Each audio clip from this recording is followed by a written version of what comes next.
Victoria Langston strode through the glass doors of Langston International, her heels tapping a rhythm of authority.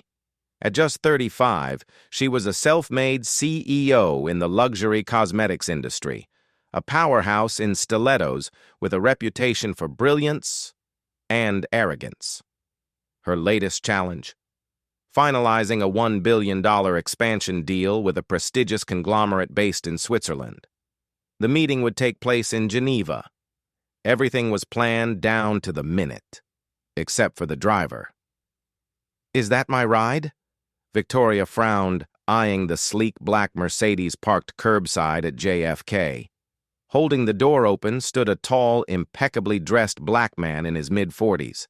His posture was straight, his hands gloved, and his gaze calm. "Yes, ma'am," he said, with a slight nod. "I'm David. I'll be your chauffeur for the next 48 hours. Victoria barely acknowledged him. She tossed her designer handbag into the car and climbed in. 10 minutes into the drive, she turned her attention away from her laptop and looked at him through the rearview mirror.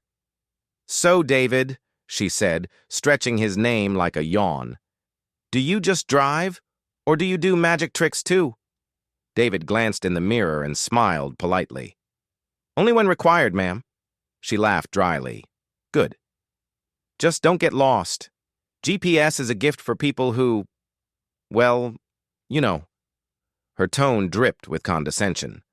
"I need you silent and invisible. Can you do that?" David said nothing. He just nodded once, eyes back on the road, lips sealed. The private jet whisked them across the Atlantic. David was always nearby, carrying bags, opening doors, never speaking unless spoken to. Victoria barely noticed him. To her, he was just part of the help. They arrived in Geneva, where Victoria was scheduled to meet with Helvetia Group, a family-owned European conglomerate with deep roots and a very traditional business culture. The stakes were high. Helvetia's European distribution network was unrivaled. Langston International needed this deal to cement its global presence. The meeting began with a lavish lunch at a centuries-old estate. Wine flowed. French, German, and Italian danced across the table, occasionally peppered with English. Victoria sat tall and confident, flanked by her assistant and 2 legal advisors. But something was off. The Helvetia representatives, led by patriarch Hans Meyer, were cordial yet distant. They exchanged looks, whispered in languages Victoria didn't understand. Her assistant, only fluent in English and basic French, struggled to keep up. Victoria leaned in, trying to assert dominance with her usual brash charisma. "Let's get straight to it. We're offering top market value for access to your network.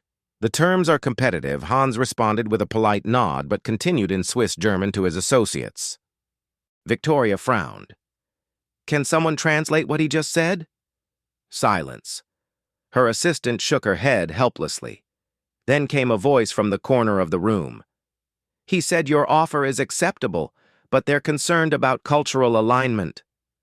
They think you're too, aggressive." All heads turned. David stood by the wall, hands clasped, dressed impeccably, his driver's hat under one arm. He spoke calmly, in perfect Swiss German. The room fell into stunned silence. Then one of the Helvetia board members responded in Italian. David answered, fluidly. Another switched to French. Again, David responded, effortlessly. Victoria's jaw dropped. "You speak all of those?" she asked. David looked at her, his expression unreadable. "9 languages, actually, ma'am. I spent 20 years as a diplomat before retiring early. Driving helps me stay grounded." Victoria blinked. Hans Meyer smiled, suddenly at ease. "We didn't expect anyone on your team to understand us. We were testing your cultural literacy. Seems your driver is the most qualified person here." The atmosphere in the room shifted. Laughter, relief. The conversation picked up, this time with David occasionally translating and contextualizing cultural nuances. He explained the importance of generational values, the Swiss aversion to brash corporate culture, and why subtle respect mattered more than bold pitches. With David's help, the deal was not only salvaged, it was sealed over the next 2 hours. Langston International would gain full distribution access, and Helvetia would receive a tailored marketing strategy respectful of European traditions. On the ride back to the hotel, Victoria sat in stunned silence. Finally, she leaned forward. "I owe you an apology." David met her gaze in the mirror. "It's not necessary, ma'am." "No," she said. "It is. I judged you without knowing a thing about you. I mocked you, but today you saved the most important deal of my career." He offered a small, knowing smile. "Sometimes, silence is the best way to let people reveal themselves." Victoria looked out the window, her reflection clear in the glass. "Where did you learn all those languages?" David chuckled.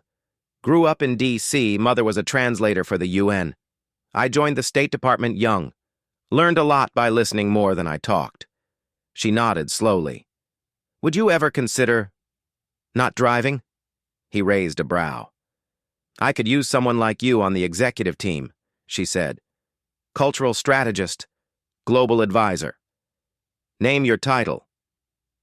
David paused. "Let's just finish this drive first, ma'am." And with that, the car moved forward, the city lights of Geneva flickering like silent applause.